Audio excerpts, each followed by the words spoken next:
የዓለም ቋንቋ ናት የምትባለው ጥበብ ማረፊያዋ እንደ መልኳ ይለያያል። በቀለም የራሰ ብሩሽን ከስዕል ሸራ አዋህዶ ሐሳብን፣ ስሜትን መግለጽ ደግሞ አንዱ ገጽታዋ ነው። የዳውን ሲንድረም ተጠቂዎችም ተገቢውን ትኩረትና አጋር ሲያገኙ እንዲህ ያሉ በቀለማት ያሸበረቁ ውብ ስዕሎች ላይ መጠበብ እንደሚቻል ቅዱስ ቢፋ ሁነኛ ምስክር ይሆናል። በጣም ስዕል በጣም ወዳለሁ ማለት ስዕል በጣም ብዙዎች እኔን ማየኝ በጣም ስዕል በጣም ያምራል ምናምን እያሉ ነበር። በጣም ደግሞ ብዙ አይነት የሰራሁት ብዙ ስዕል ነው ፈካ ነው እኔ እንሰለሰብ ባለፈው ስክሪፕሽን ከፍተን የሰራነው ስዕል ብዙ ነው። እኔ ሰራሁት አበባና ጀበና ብዙ ስዕል ይሳልኩት። በዲቦራ ፋውንዴሽን ሙያዊ ስልጠና እየተከታተለ የሚገኘው ቅዱስ በስዕል ባለሙያዎች ድጋፍ ችሎታውን እያዳበረ ይገኛል። ታላቅ ሰዓሊ መሆን መዳረሻው እንደሆነ በማንሳትም ራሱን የማብቃት ጉዞውን ቀጥሏል። ብዙ አቅም አለኝና በረዱኝ በአቅም እኔም የቀባው ቀለሞችን ያጠብ ቀለሞችን ያብሱ ትንሽ አድቄ ቀለሞችን ነው የምቀባው። ከዛ ስዕል ምሳሌ ጀመራለን ማለት ወደፊት ኮንጎ ደግሞ ጥልቅ ሰዓሊ ለመሆን ነው የማስበው።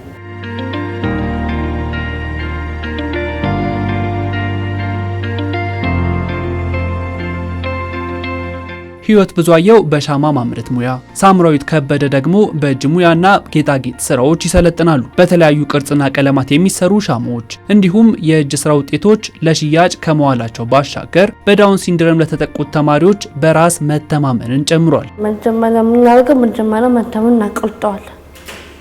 ካቀለጥን በኋላ ሽቶን ጨምሮበታለን። የምንፈልገው ነገር ከላን ጨምራለን።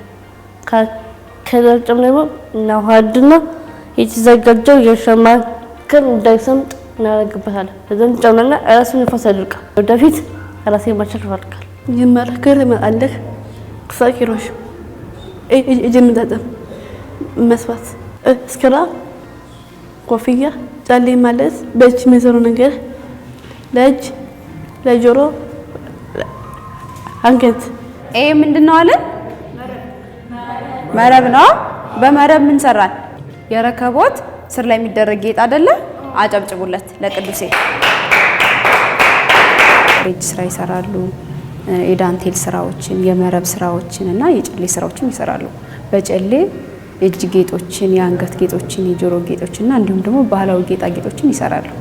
በተጨማሪም ደግሞ በዳንቴል በክር የሚሰሩት ደግሞ ኮፍያዎችን፣ ሹራቦችን፣ ስካርፖችን ምናምን ይሰራሉ።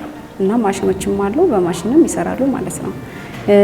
የመረብ ስራውን ደግሞ እንደዚህ ለረከቦት ላይ ጌጦችን፣ ለግድግዳ ጌጦች፣ ለቤት ቁሳቁስ ለምንጠቀማቸው ምናምን ይሰራሉ።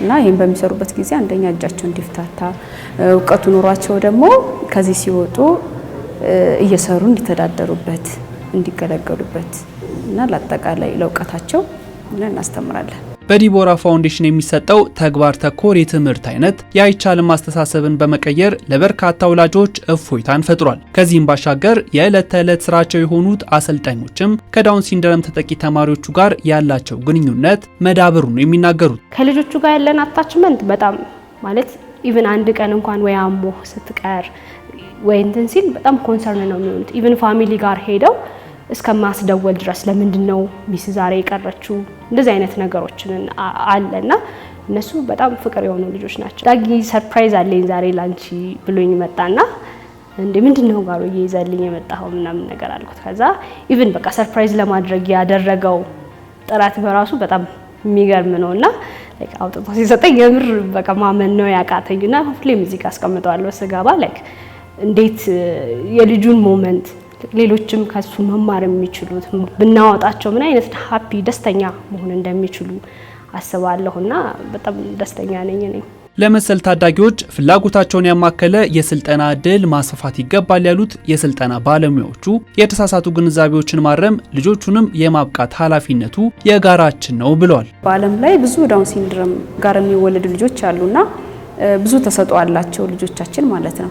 እና እንደምታያቸው የእጅ ስራ ብናስሞክራቸው የተለያዩ ስዕል የተለያዩ ነገር ተሰጥኦ አላቸው። ከ18 ዓመት ላይ በላይ ያሉት ልጆች ፋሚሊ አያውቀውም ላይክ ምን ላይ ቢያዘነብሉ ጥሩ ነው የሚለውን ነገር አያውቀውምና እንደ አዲስ እኛ ጋር ሲመጡ ብዙ ኦፖርቹኒቲ አይደለም የምንሰጣቸው። በዚህም ስልጠናውን ስንሰጣቸው ፎከስድ የሚያደርጉት አንድ ነገር ይኖራቸዋል የራሳቸው፣ ያ ማለት የነሱ ታለንት ነው ብለን ነው የምናስበው። ስለዚህ እዛ ላይ ሞር ፎከስ አድርገን ስፔሻላይዝ እንዲያደርጉ እናደርጋቸዋለን። ስለዚህ ፋሚሊም ያንን ነው በቤት ውስጥ ልጁ እስካለ ድረስ አንዳንዴ እኛ ሀገር ላይ ትልቅ የማህበረሰብ እንደ ግንዛቤ በጣም አናሳ ነውና እነዚህ ልጆች የሆነ ነገር ፈልገው እንኳን ሲጠይቁን የማመናጨቅ ነገሮች አሉና እነዛን ነገሮች ወደ ኋላ ትቶ ልጄ ምንድነው የሚፈልገው ወዴትስ ቢያዘነብል ጥሩ ነው የሚለውን ነገር ተረድቶ ወላጅም ሰፖርት ቢያደርገው መልካም ነው ላለው